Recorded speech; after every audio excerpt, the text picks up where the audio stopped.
आपको पता है कि देवास का सबसे मुख्य मार्ग अगर है तो वो सयाजी द्वार से लेके जनता बैंक, जिसको हम एमजी रोड कहते हैं,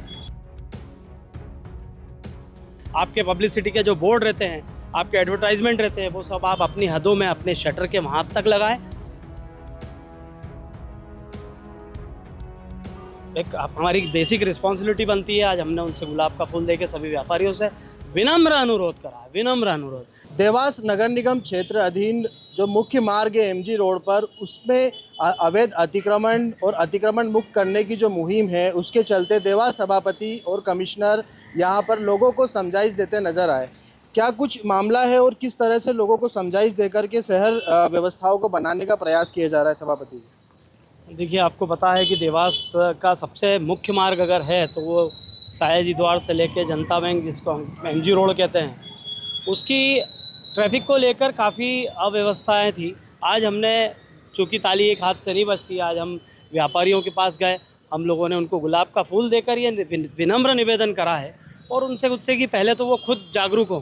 किसी भी शहर की अगर ग्रोथ होगी तो सेल्फ अवेयरनेस बहुत ज़्यादा ज़रूरी रहती है। जनप्रतिनिधि, प्रशासन और साथ ही जनता, हमने व्यापारियों से, बंधुओं से सबसे अनुरोध करा कि आप सबसे पहले तो आपका खुद का जो अस्थायी अतिक्रमण, आप रोड पे जो सामान लेकर आ जाते हैं, आपके पब्लिसिटी के जो बोर्ड रहते हैं, आपके एडवर्टाइजमेंट रहते हैं, वो सब आप अपनी हदों में अपने शटर के वहाँ तक लगाएं, ताकि जिस जगह पे वो फुटपाथ पे उनका सामान बेचने के लिए लगाते थे, कम से कम वहाँ पर ये गाड़ियाँ उनके खुद के ग्राहकों की खड़ी हो पाए। इसलिए आज विनम्र अनुरोध करा है उनको गुलाब का फूल देकर कि वो इस मुहिम में, जो अस्थायी अतिक्रमण हटाने की हमारी नगर निगम की मुहिम हमने आज से जो वापस से उसकी शुरुआत की है, कम से कम उसमें वो खुद भी जागरूक रहे और नगर निगम का साथ दें। निश्चित तौर पर आपका जो सकारात्मक ये प्रयास है, उसका एक अच्छा परिणाम भी मिल सकता है। लेकिन अगर फिर भी अगर कोई लोग सुनवाई नहीं करते हैं तो ऐसी स्थिति में नगर निगम का क्या रोड मैप होगा? देखिए, फिर प्रशासन अपनी और नगर निगम जो है वो अपनी कार्रवाई करने के लिए फिर बाध्य नहीं रहेगा। आज सबसे पहले जो होता है कि हमने एक हमारी बेसिक रिस्पॉन्सिबिलिटी बनती है। आज हमने उनसे गुलाब का फूल देके सभी व्यापारियों से विनम्र अनुरोध करा है, विनम्र अनुरोध, और उनसे ये भी बोला है कि वाकई में वो खुद भी समझते हैं, व्यापारी हर कोई जानता है कि अगर उनके ग्राहकों को एक सुलभ यातायात मिल जाएगा, एक सुगम यातायात मिल जाएगा, गाड़ी खड़ी करने की जगह होगी, तो वो उसकी दुकान पर खरीदी करने जाएगा। वरना एमजी रोड जो हमारे यहाँ पे एक प्राचीन बाज़ार था, ये पुराना बाज़ार है, वो पूरा एवी रोड की तरफ शिफ्ट इसीलिए हो रहा है क्योंकि हमारे व्यापारी भी कुछ जागरूक नहीं थे। मैंने आपको बताया, ताली एक हाथ से नहीं बजती, नगर निगम की भी जिम्मेदारी होती है ये। आज हम भी उस जिम्मेदारी को हम पूरा करने के लिए निकले हैं और व्यापारियों से अनुरोध करा है। निश्चित तौर पर ये मुहिम चलती रहेगी और मौका आने पर अगर हमको सख्ती बरतना पड़ी तो हम उसमें भी पीछे नहीं हटेंगे। जैसे कि त्यौहार के मद्देनज़र भी ट्रैफिक बहुत ज़्यादा बढ़ जाता है, पूर्व में भी आपने इसको वन वे किया था, उस प्रकार की कोई और मतलब रोड मैप है?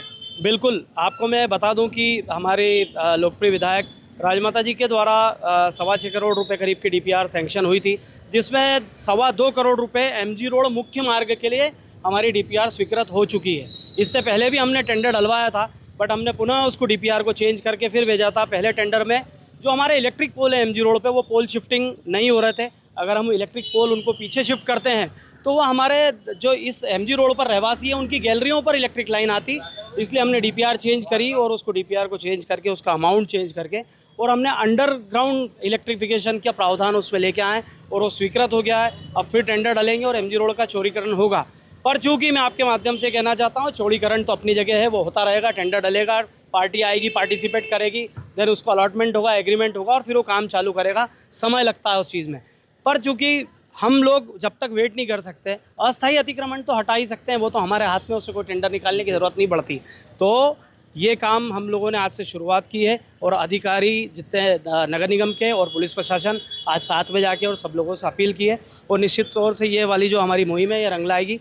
और व्यापारियों से भी मेरी पूरी उम्मीद है और आपके माध्यम से देवास की जनता से भी मैं अनुरोध करना चाहता हूँ कि सिर्फ व्यापारी गाड़ी खड़ी करवाएंगे उनकी दुकान के सामने और बड़े अच्छे से पार्किंग करा लेंगे, ऐसा नहीं है। जो स्वयं व्यक्ति जो गाड़ी लेकर आया है उसकी भी बेसिक रिस्पॉन्सिबिलिटी और खुद की नैतिक जवाबदारी बन जाती है कि वो पार्किंग स्लॉट में अपनी गाड़ी खड़ी करे। तो आपके माध्यम से मेरा यही सभी लोगों से अनुरोध है। बहुत सारी शुभकामनाएं। तो जैसे कि सभापति जी ने कहा है कि एक सकारात्मक पहल के साथ में हमने यहाँ की जो नागरिक है, व्यापारी है, उनको समझाने का और उनसे विनम्र आग्रह किया है और उनका भी सहयोग हमको मिलता नज़र आ रहा है। ऐसी स्थिति में अगर कहीं पर सहयोग की स्थिति नहीं बनती है तो भी नगर निगम सक्षम है उचित कार्रवाई करने के लिए और अपने भविष्य में बने रोड मैप के तहत ही इस जो मुख्य मार्ग है इसको चौड़ा करने का प्रयास और इसको सुगम व्यवस्था बनाने का प्रयास लगातार करते रहेंगे। IBC 24 के लिए मैं मोनीश वर्मा।